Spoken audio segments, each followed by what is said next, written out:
Good afternoon, and welcome to the Council. I'm your host, Charlie Pacello, and we have got a fantastic show for you today.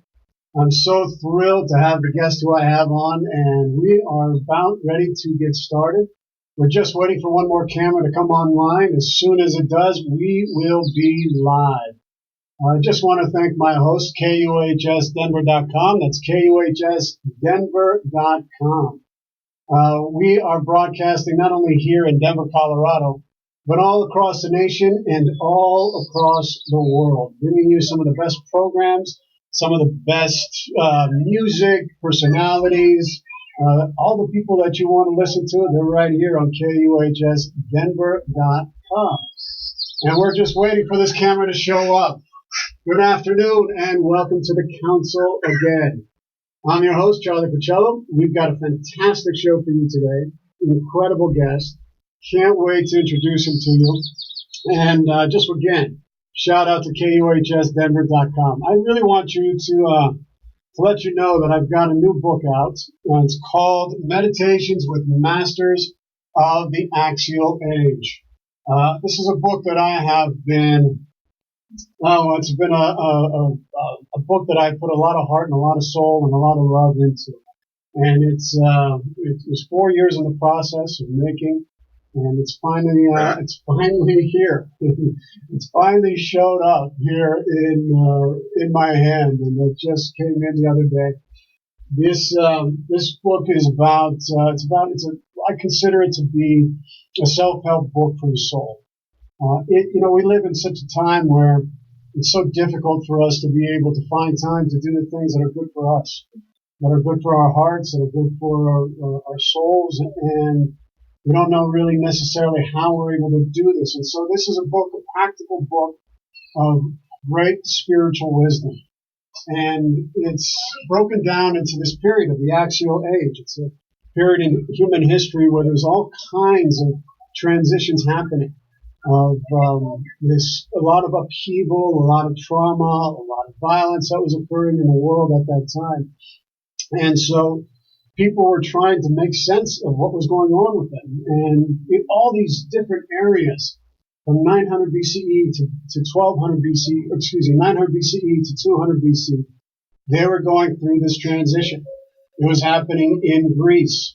It was happening in Israel. It was happening in China and India, and they were having these big. It was like something was in the air.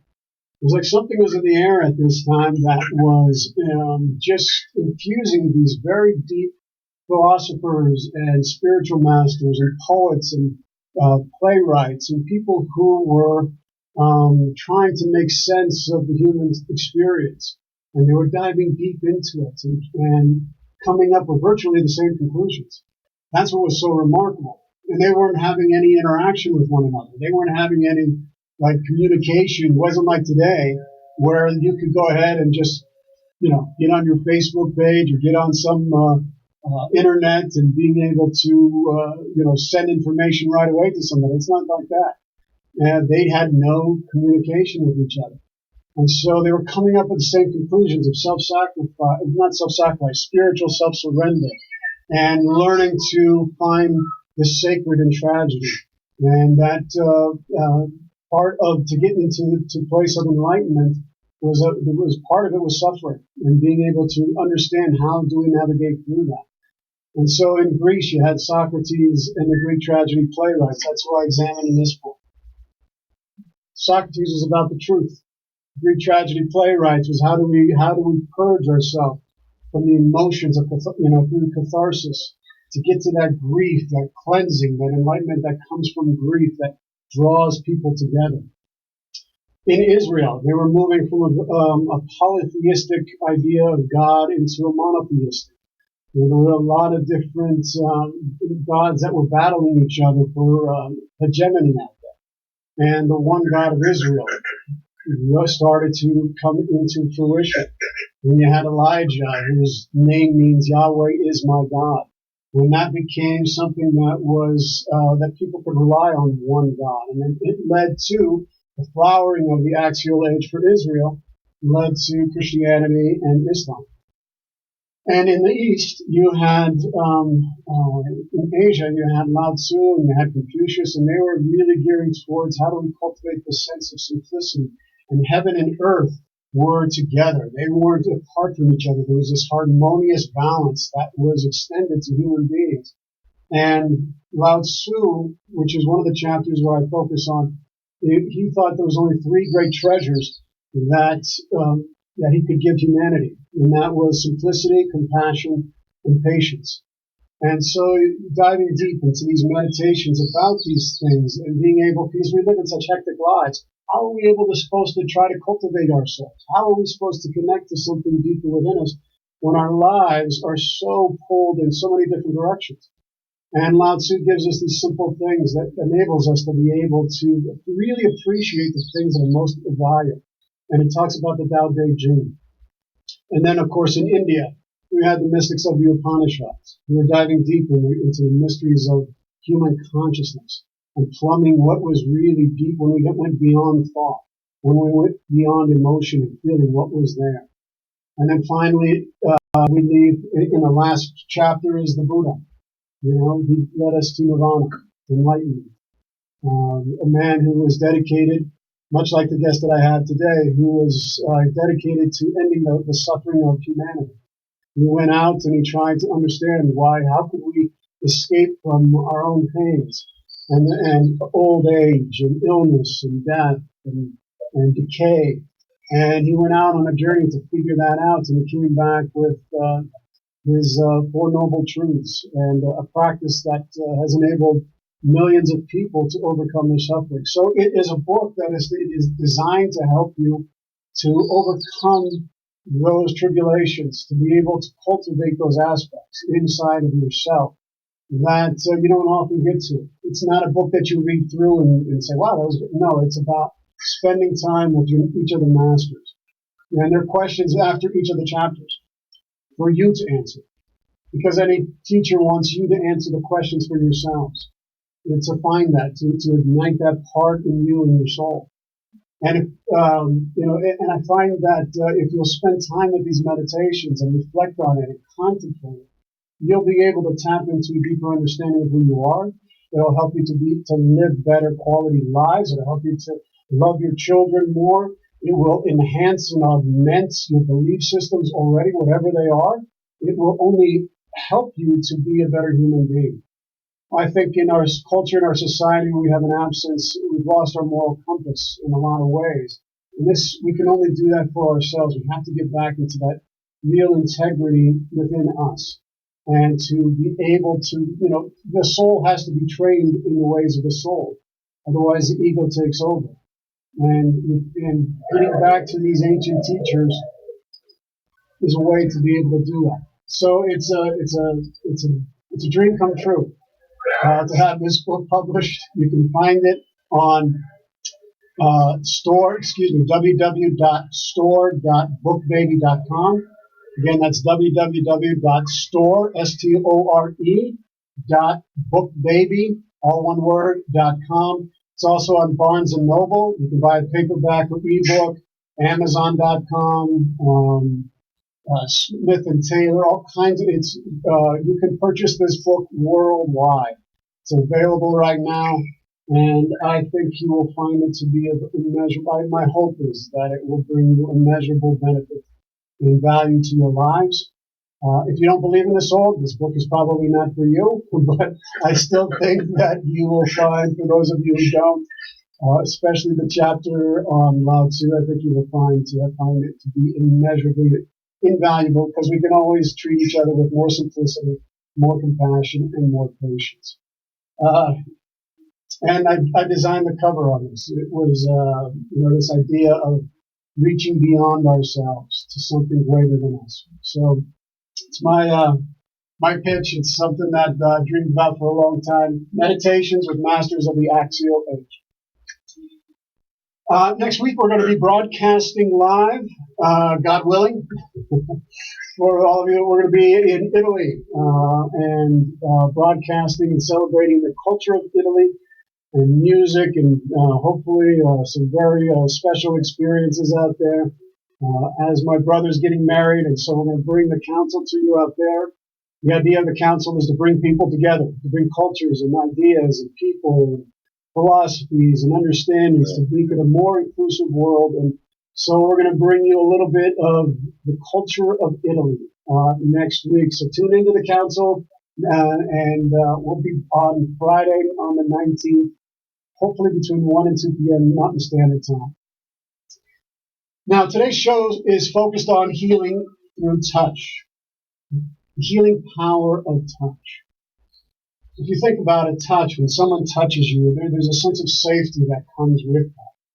For people who have been traumatized or experienced any kind of pain or fear of connection, that sense of having someone who you can touch, who can hold you, who can embrace you, it's so primal. It goes beyond any sense of, beyond our ability to communicate with words. It touches us on a much, much deeper level. And so how do we tap into this power of touch? Well, my guest today is going to help us to understand that. His name is G.P. Walsh. He's the wandering sage and is a true spiritual master, full of compassion, wisdom, and playfulness. He's been teaching and healing for over 30 years and has touched thousands of people with the uncanny ability to just know what someone needs to make a breakthrough. He's an energy healer, meditation master, and world-class storyteller. He takes the most difficult teachings and makes them easily understandable and practical.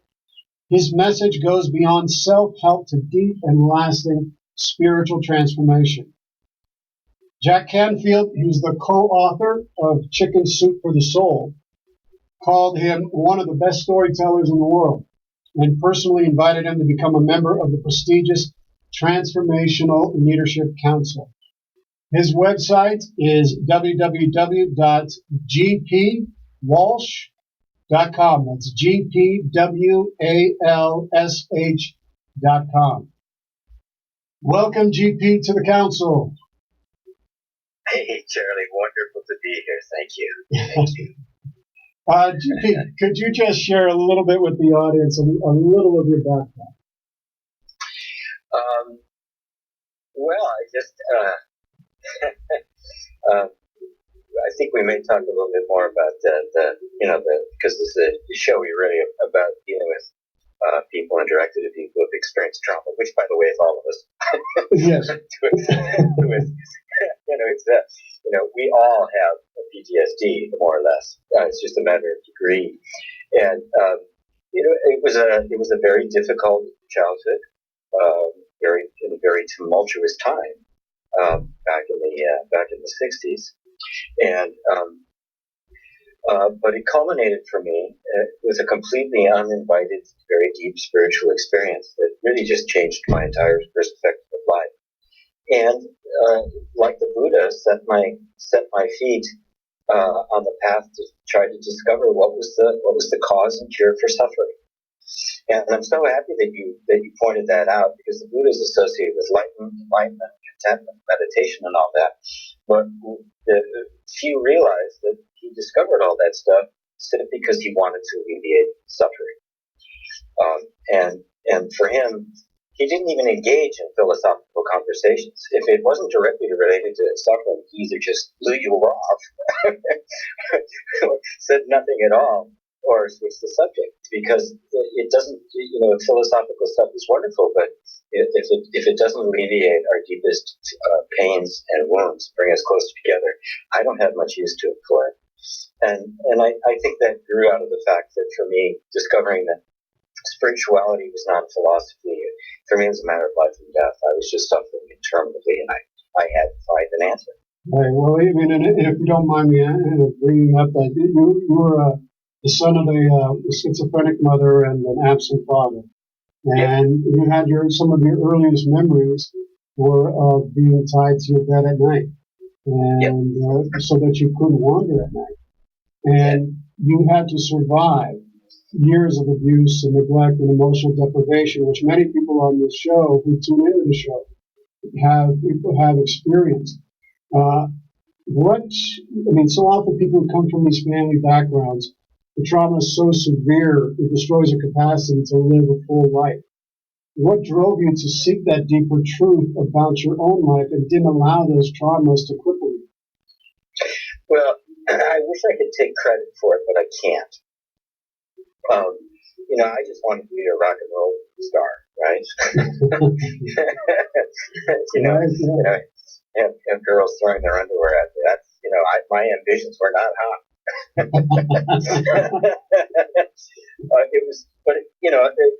Over time, it just became increasingly impossible to suppress. The pain and suffering the intensity just became greater and greater and greater. Until I was simply at my wit's end, and I had no idea how to get out of it. I just became dark and morose. Even my best friends told me to go away, didn't want anything to do with me. And I just kind of withdrew into this shell. And but the beautiful thing is that I discovered, it was really handed to me, that I can say is true for everyone. You're really not alone in this. There's something very deep in every single one of us, that essential wisdom, that essential love, the truth of our nature, which is at work on your behalf.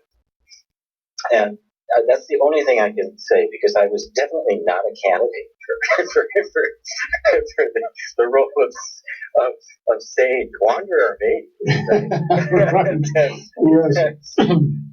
But I was definitely, nobody was. Oh yeah, that one's going to be wearing robes. It was exactly the opposite. I was a drugged out hippie, and my hair weighed more than I did. I was literally 112 pounds. I was totally uninitiated. I was a disaster. Something had to intervene.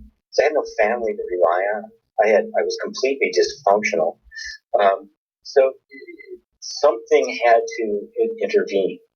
And it did.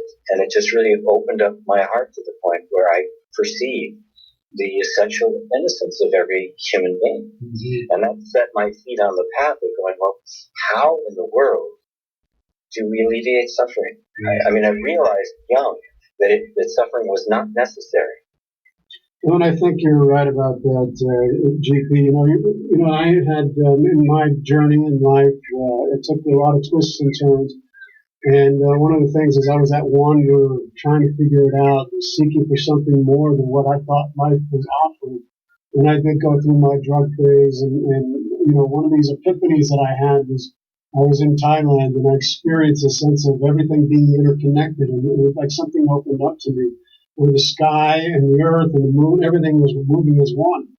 But it was artificially induced. It was drug induced. It wasn't something that I could hold on to. But it opened me up to the possibility that there was something more. Because I was on a dark path. I was in a subconscious desire to destroy myself because of the trauma things that I had experienced.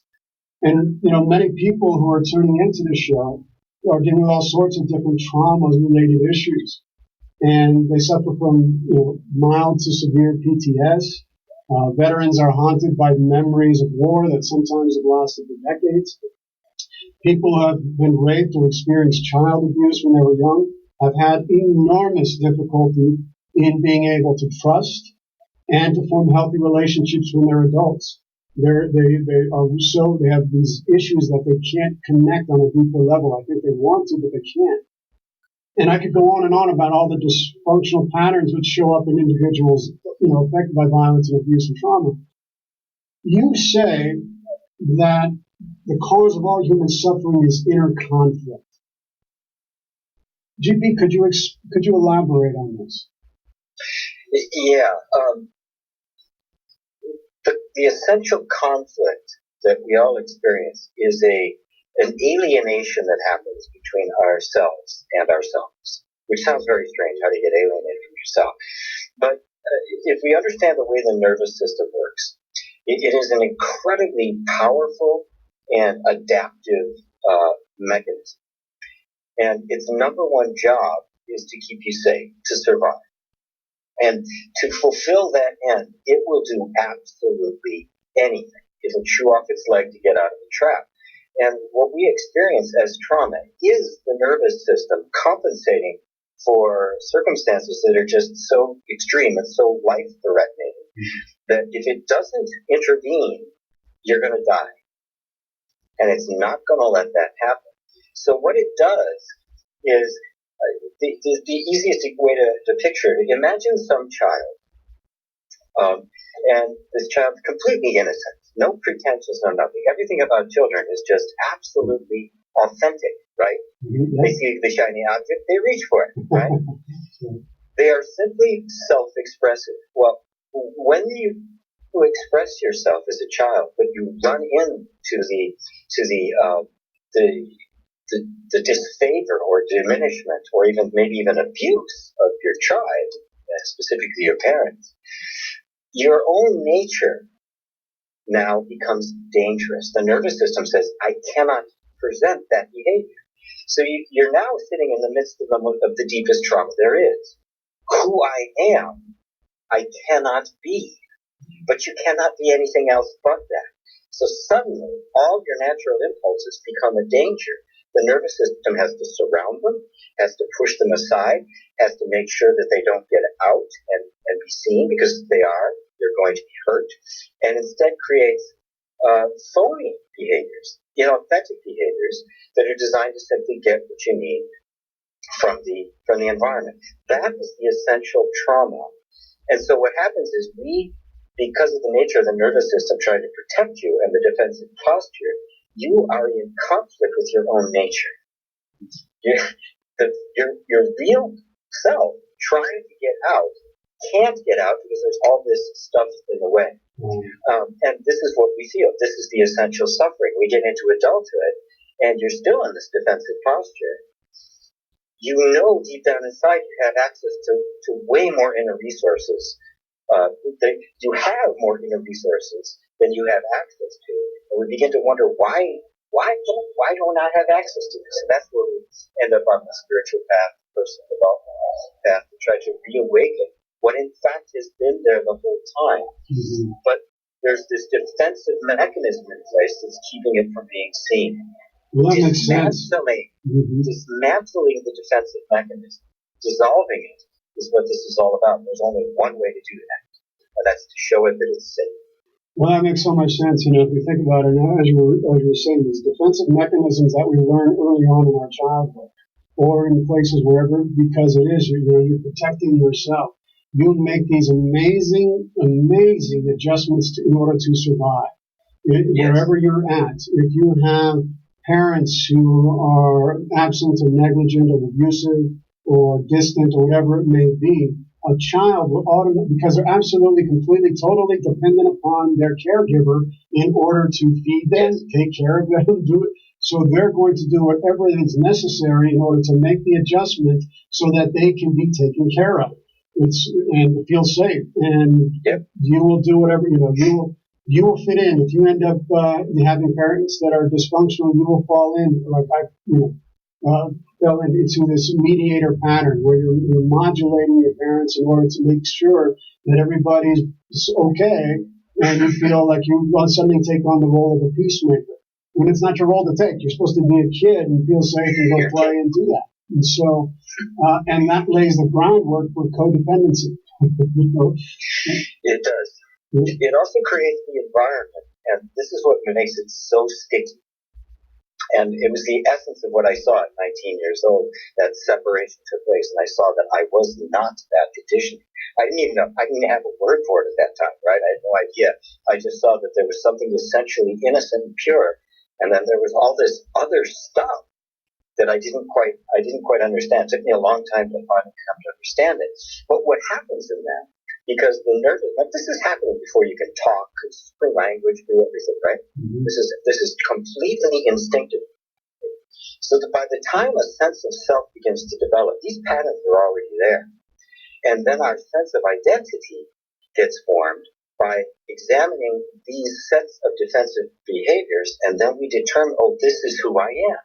This is all I can do. These are my limits. Of course, it's not true. It's like water being poured into this tiny jar thinking, this is it. This is all I am. No, you're stuck in a jar. That's all. There's nothing wrong with you, right? Open the lid, pour it out. And that's the nature of the nervous system. It takes the shape of whatever environment it's in. That's how it survives. Highly adaptive. But when our sense of identity comes online, the world in which we decide who we are is this tiny little contracted environment that's only what we're allowed to express to the environment, both the truth, whatever is truth that can be expressed, plus all the falsity, just all the defensive posture. And then we start thinking that that's who I am. And that's really where it becomes difficult, because it's not you. Yeah. You are not your conditioning. Yes. And it's so hard when we become adults in order to figure out who we are. And how do we get into all those? Your body is automatically putting on those defenses without you even knowing it. And so every time you're trying to fight, against not only this conditioning, but any karmic patterns that you may have inherited. So it really is a challenge in order to be able to extract yourself and to really get to a sense of, I'm okay, who I am, I'm enough. And that's okay, and being safe in who you are. And that's ultimately what the journey is really to know and to arrive at, I'm okay. I'm okay unconditionally with the world around me. I'm enough just as I am. Love me for who I am. Amen. And that's what spiritual awakening actually is. It's not the heavens parting and the angels singing and everything is rainbows and dolphins from then on out. It is the realization that you're not your condition, and that the I you actually are is perfect and beautiful and resourceful and open and loving and giving. It's not behaviors you have to adapt or some kind of attainment you have to make. You discover that this has been there the whole time. It has just been squeezed out of shape. And so that you are enough, but if you're still believing you're your conditioning, then you're not going to feel like it. Because the conditioning isn't enough. It's totally inadequate. The conditioning you receive at 5 years old when it gets stuck is totally inadequate for somebody who's 40. It's not totally inaccurate. I agree with you. So that is absolutely true. You created this program called Inner Reconciliation, and it grew out of this lifelong understanding and love of spirituality, and your practice of spiritual healing, your mastery of meditation, and various other healing modalities, and your great desire to bring this end, or bring an end to suffering from humanity. How can we achieve inner reconciliation? When we talk about all this patterning and all this conditioning that blocks us from being who we are, and being authentic, and being genuine, and we finally stop pretending to be somebody that we're not, and finally just accept and love who we are exactly as we are. How can people who've experienced so much trauma in their lives, who feel hopeless and helpless, ever be able to feel passionate about their lives again? Well, it's subtle, but it's actually easy to do. Remember that, as I said at the beginning, this entire thing is created by a relationship that's established with your caregivers in which you're not safe.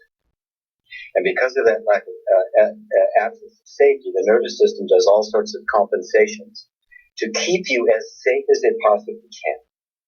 Right? Mm-hmm. Now, we recognize that our life isn't working. We're not thriving. We find ourselves limited and not know why. We try to do things, and we just, for some reason, things don't happen. Forget something. All sorts of things tend to get in the way, and we begin to wonder what's going on. But then we start down the path of, okay, well, I get it now. We read the self-help books or even meditation, some spiritual practices. Okay, I'm going to fix me now, right? Mm-hmm. I'm going to make this all better. So I start doing all these processes on myself and the like, and you find that they either get really meager results or no results at all. Maybe they work for a minute and then they stop. They go, what? Okay, well, I need more of them. Well, Remember, the thing that put the nervous system in the defensive posture in the first place was a rejection of who you were. Now, when I start on the self-help path, and I start telling myself I have to get fixed, I'm doing exactly what happened to me in the first place. And of course, the nervous system is already perfectly defended against it. You're going to get absolutely nowhere. It's, it's like, yeah, whatever. I mean, it completely brushes you off, right? So what's the solution? Well, simple. Love. Self-acceptance. And I don't mean acceptance of myself when I get to this place where I've checked all those things off my list, but right now.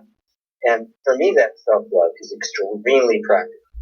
It means being willing to be present with the most uncomfortable and difficult feelings that you have. That is the only way. Because the mechanism that keeps the real you suppressed makes it feel as if the real you cannot come out because there's going to be danger. Right? Yep, that's right.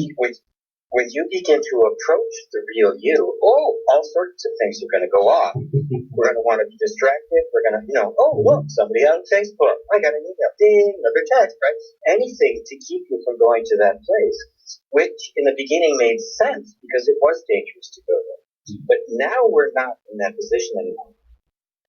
Our job now is to reclaim that lost territory. And there's only one way to do that, and that is to make yourself safe for yourself. You have to become your own best friend. You have to become filled with self-acceptance. And the way that happens is you simply let yourself be with your feelings as they are. And that's the essence of meditation. It is simply being present as the witness to whatever happens to be here. If it's uncomfortable, it's uncomfortable. If it's blissful, it's blissful. No story, no resistance, and of course that's the discipline of it, because the resistance is automatic. We find ourselves wanting to be distracted, just bring yourself back. And that's what inner reconciliation is. It starts with simply body awareness, being completely present with what you're feeling.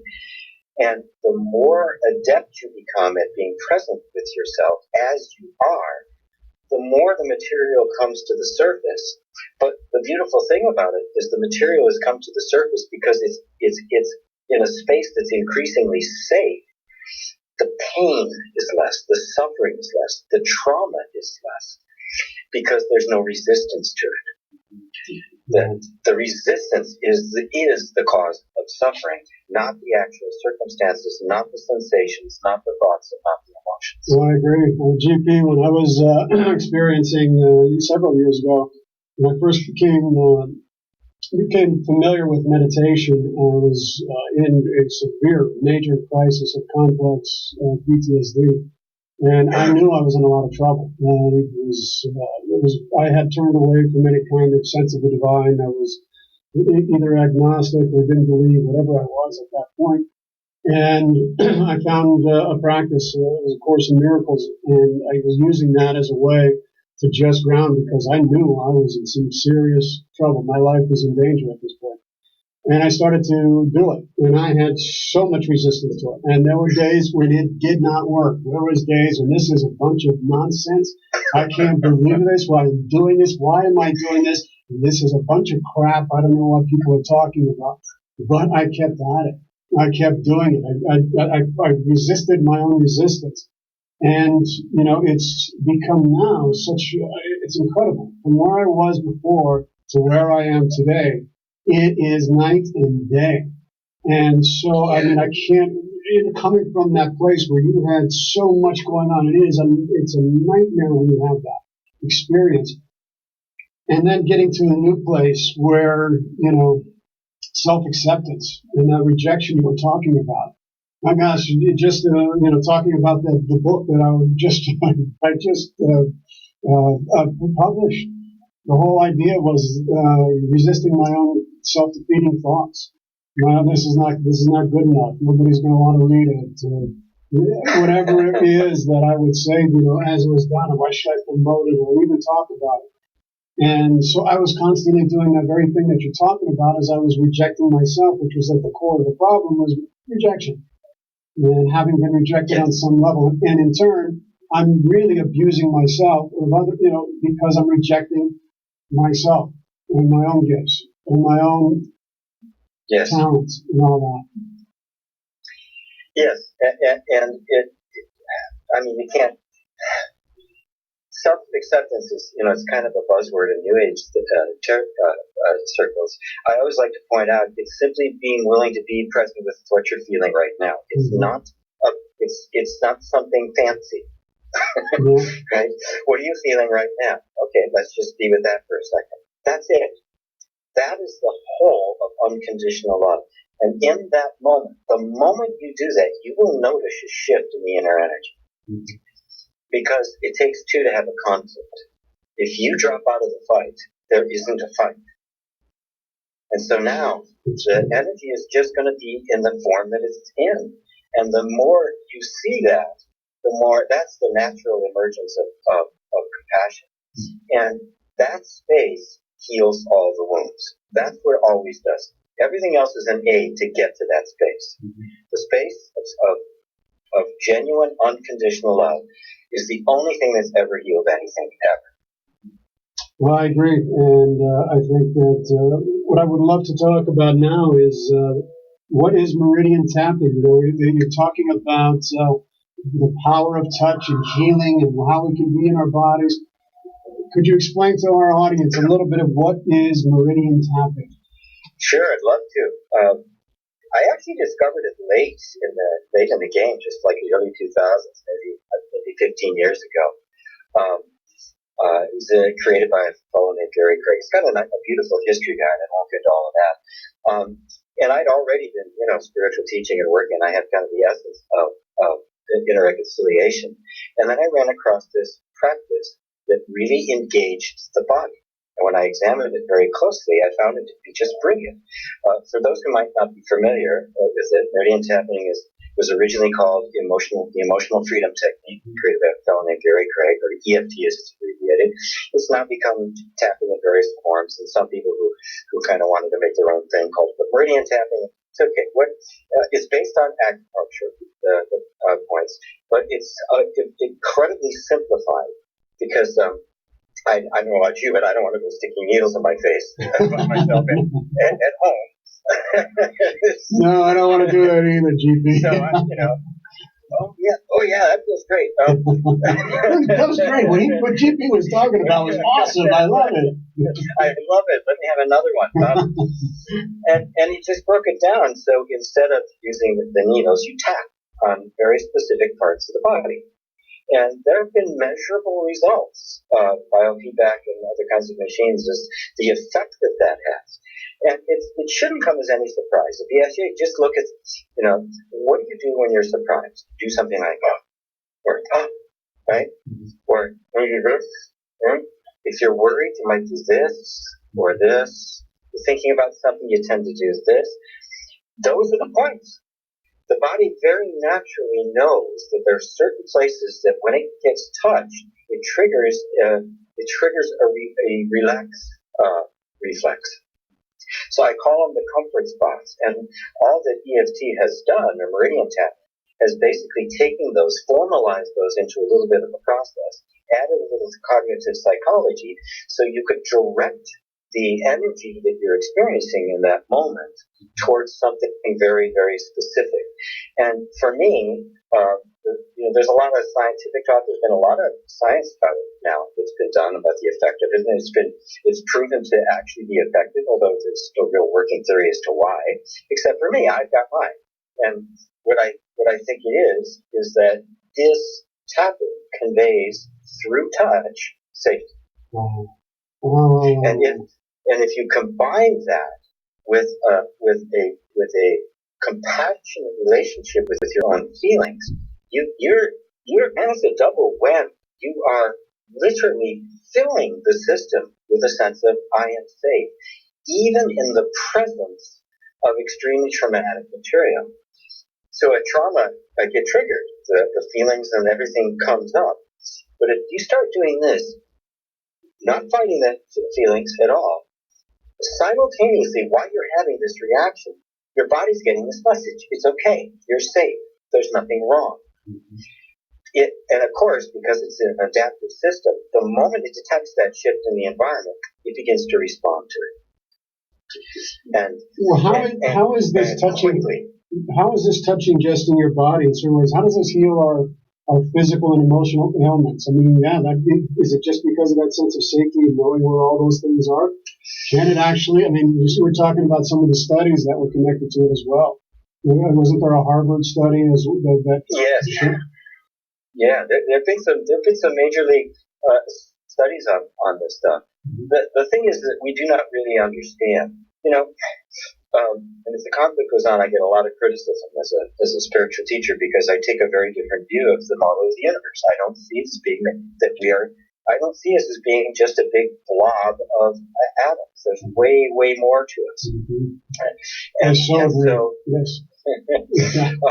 and it's self-evident, although it's not something you can objectively prove. You can't put somebody in the lab and examine awakening. I mean, you can't do it. There's effects that things have, but the actual experience itself is totally subjective. So it means there's an incredibly subtle relationship between what I call it the energetic level, for lack of a better word. It's the level that's there in Buddhism. They refer to it as the repository consciousness. It's there in between lifetimes. It's kind of this place where all sorts of things are stored. And if you create an environment in which the energy, I mean, literally, it's been shown in the research into trauma that there's an energy, it's, fight or flight. If you can't do that, the energy that's supposed to go into fight or flight cannot discharge itself. So it literally gets stored in the body, because if it doesn't, you die. It just explodes. You just, boom, it ends. So the counterbalance for when you're in a position and you can't run and you can't fight, which, by the way, is childhood. Yeah, because you freeze as a child. You can't run, you can't go anywhere, you freeze.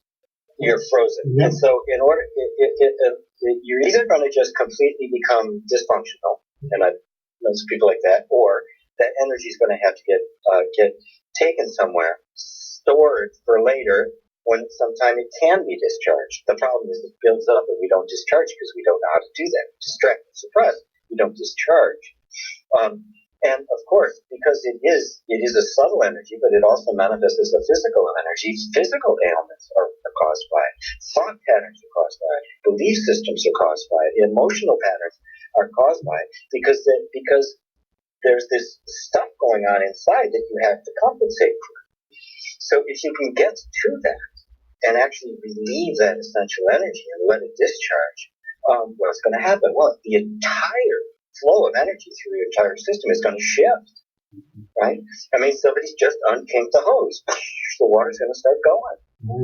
Right. And it's, when you're feeling that way, where it's all of a sudden, I mean, I've had that sense of all of a sudden, my whole body opened up in a completely different way, because it was like all this trapped feelings, in my body, because I was allowing myself to finally relax and getting to a place of safety, that I wasn't constant, and I realized I was constantly, even when I was relaxing, my mind was constantly racing. My mind was constantly going in a way, so that I was never really feeling it's okay to just let go. It's okay to just surrender right now in this moment, just being present, just being here. I don't have to be anywhere. I don't have to do anything. I don't have anywhere else to go. I can be just right here. And it took me a long time to be able to get to that place. And you say a lot, GP, that we are not broken. That we're not broken. And boy, I'll tell you what, when I was in that place, I wouldn't have believed you, because I felt broken. No. I felt shattered. Things are going crazy in my mind, and the nightmares, the dreams, everything I felt like I was about to just explode. And so when you say you're not broken, most people feel quite broken. How can you make such a radical statement? Well, I've got more radical statements, but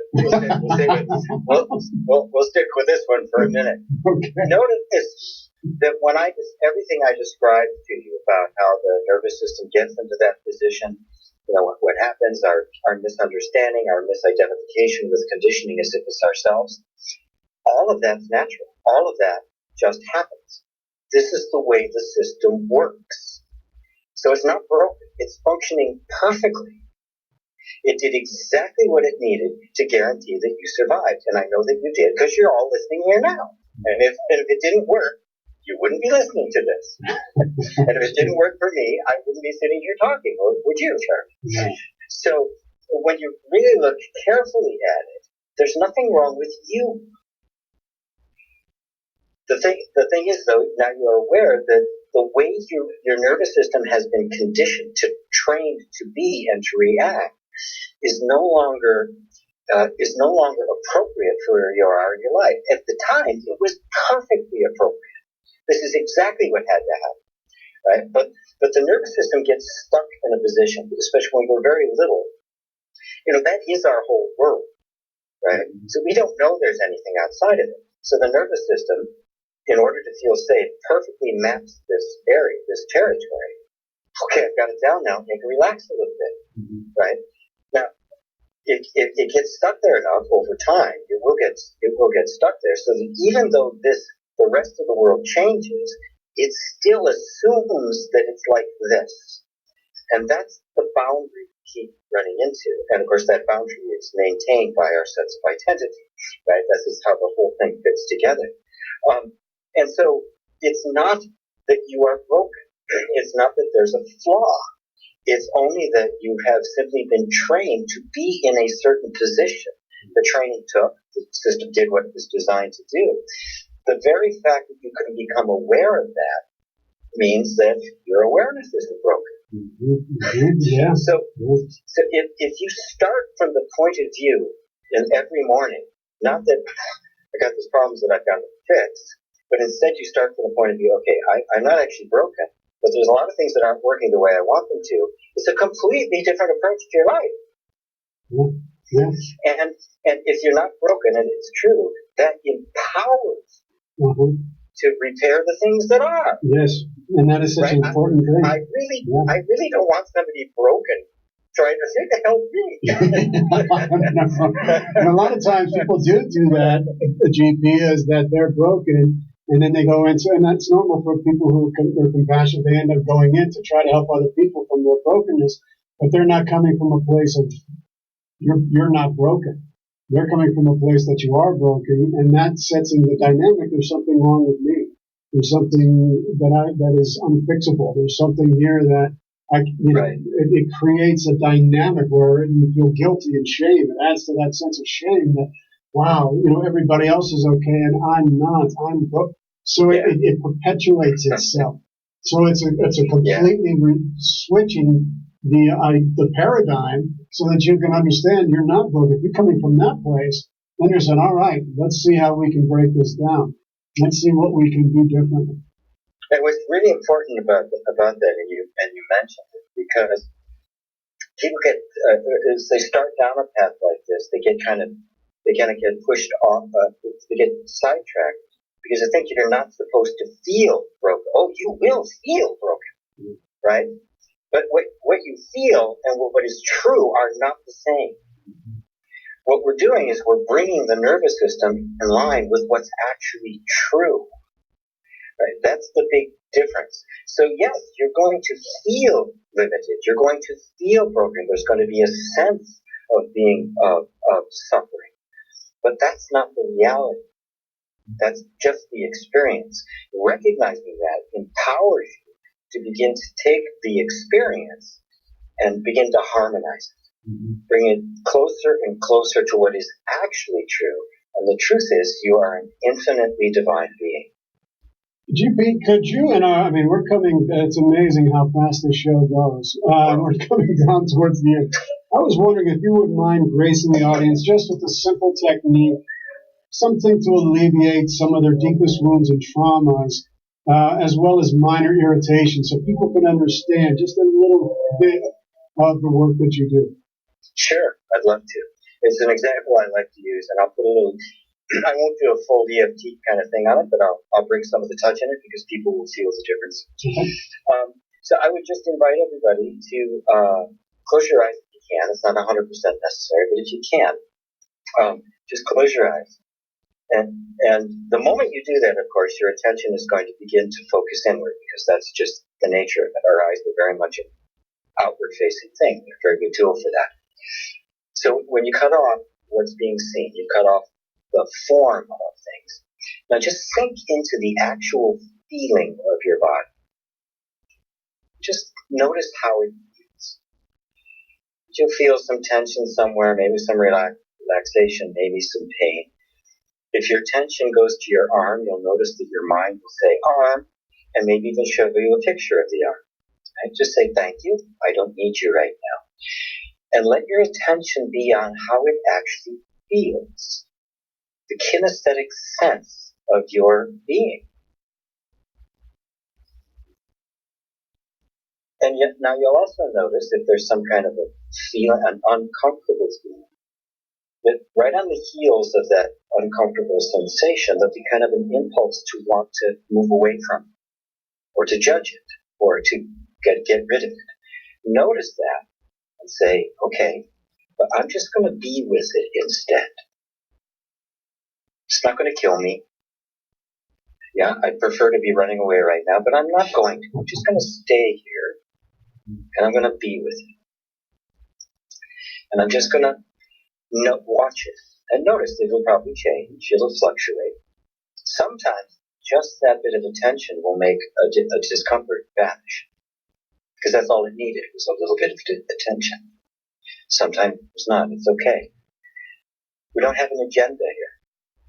This is completely goal-free. We're only here to simply observe, to just look, to be the aware witness. No judgment, no criticism, no agenda, no mission, just presence. And notice how doing that has an effect. The entire system begins to respond. Many people, even at this point, their minds have already started to quiet down. So you don't need 20 years of meditation. It doesn't take long. It's just where your attention gets focused. And now to just kind of sweeten the pot a bit, bring to mind something you really want, but don't have. You've never been able to get, perhaps. Maybe even something you've given up on. And when you do, just notice the sensations that run through your body. The clenching, feeling of resistance. Exactly the same thing. Just keep your attention on the feeling without any kind of agenda to change it or fix it. Just be present with it. And notice what happens to that energy. You are, right now, owning a desire, simultaneously owning the resistance of the desire. And therein is the essential conflict. But notice, you're not in the conflict right now. You have stood apart now. I call that position the peacemaker. You're allowing both energies that are inside of you equal time.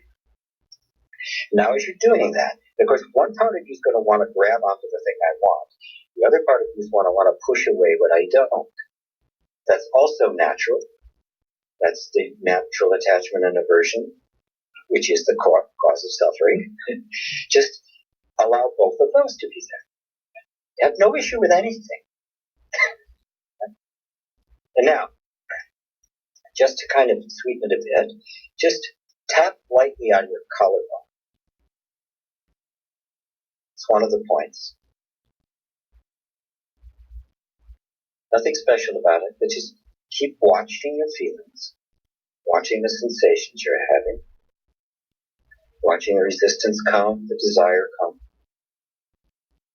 And as you're tapping, notice the effect it's having on the nervous system. It's very visible. And notice how everything is getting more quiet. It's getting quiet because you've stepped out of the role of the fixer or the improver or the spiritual aspect And in this moment, you are just pure presence.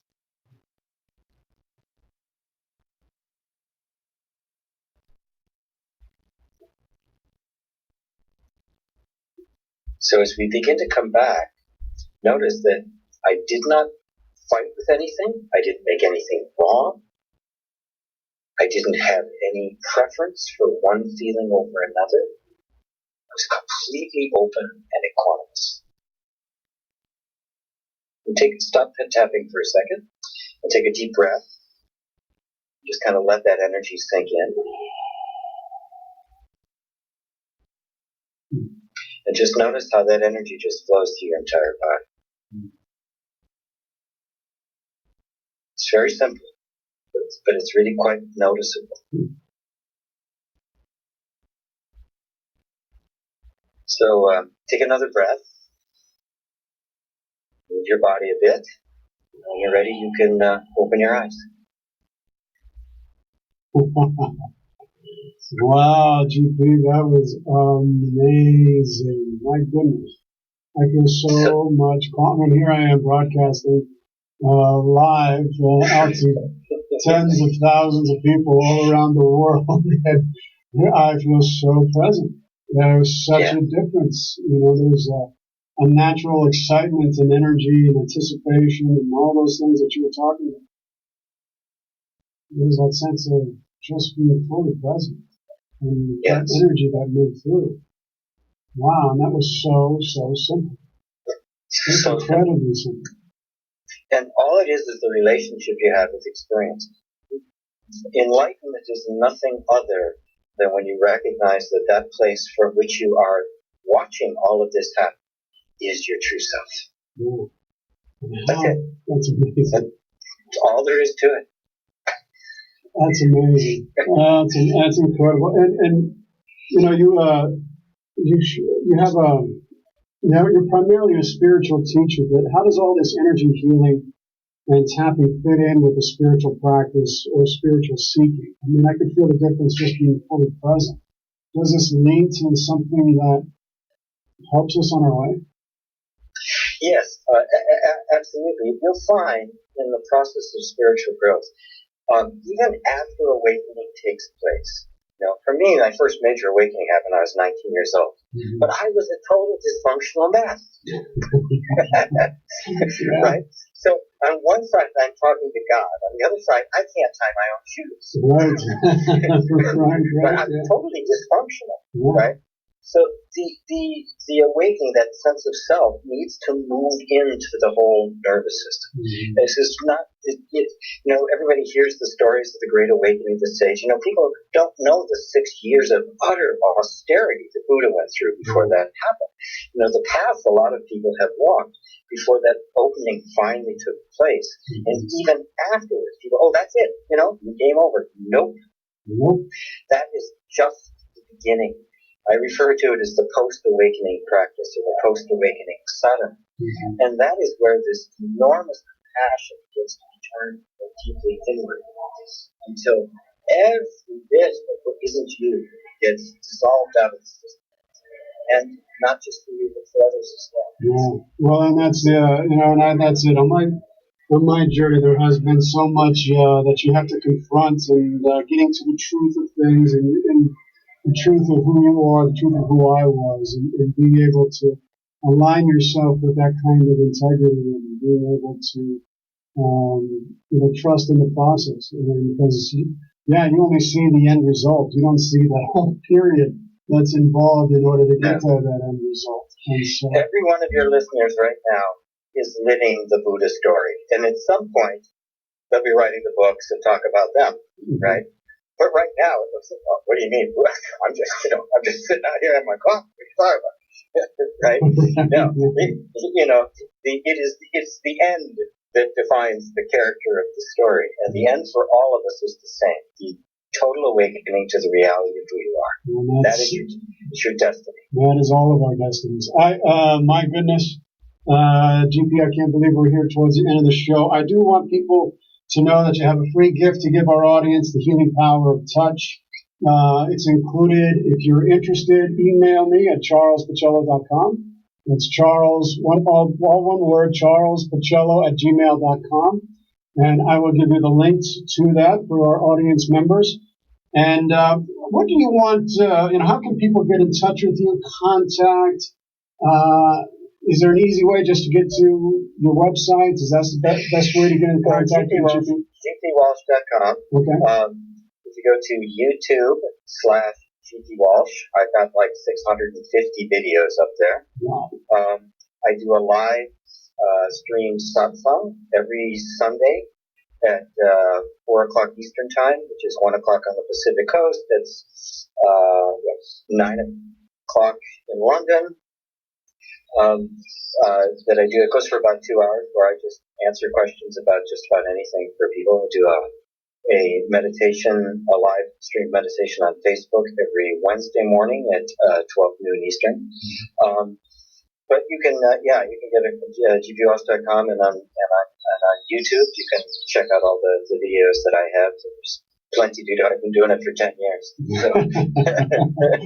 Well, GP, it has been just a real pleasure meeting you and talking with you today. I met you at the conference in Vegas a few months ago, and it's just, my goodness, such a blessing to have you on the show today. So thank you so much. Thank you for your work, Charles. Oh, yeah, just a drop in the ocean. Hopefully. But the moment the drop hits the ocean, it becomes the ocean. True. I can't argue. Yeah. I can't argue. And you've got that beautiful view behind you. Oh my gosh, it's incredible. I hope the people have enjoyed watching it and seeing it. I always ask before I close the show out, GP, one real quick question for everybody. If you could give one piece of advice, one bit of wisdom from your life experience, what would it be? Well, it would be that you're not broken, and that the essential, original, pristine innocence, purity, and fullness that you've been seeking has never been lost. It has been obscured, but like the sun behind the clouds. You can't see it for a minute, but it's still there. You've never been corrupted, never been tainted, never been broken. And this is a path of discovery. It's not a path of being broken and getting fixed. It's a path of realizing you've never been broken in the first place. That's so beautiful. What a gift to give everybody in this audience from all around the world. You are not broken. And there is a way to unravel and to get to the truth of who you are. Just go to gpwalsh.com. This is a true master. And it's been an honor and a blessing to have you on, sir. I want to thank everybody here at KUHS Denver. You're watching this show because of KUHS. Henry and everybody here, we've got the best shows. Tune into KUHSdenver.com. The Love Doctor. You got Sylvia. We have all kinds of great personalities. Rhonda and some of the best music. Tuning in. People are tuning in from amazing. We have Belgrade, Istanbul, Montenegro, Paris, Maputo, Czechoslovakia, Pattaya, Thailand, just to name a few of the people who are tuning in from around the world to the council right now. Thank you. The show wouldn't be possible without you. We will be back with the council next week from Italy. God willing, everything works. Until then, may you all be well. May you all be free of pain and suffering. May you all be whole. Council is adjourned. God bless. We'll see you next week.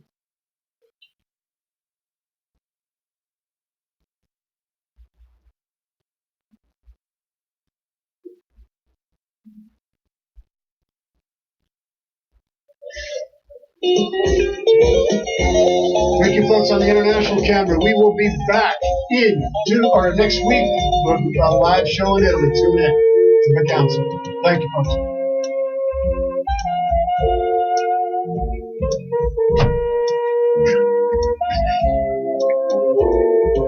Thursday run trying to log in. You notice that?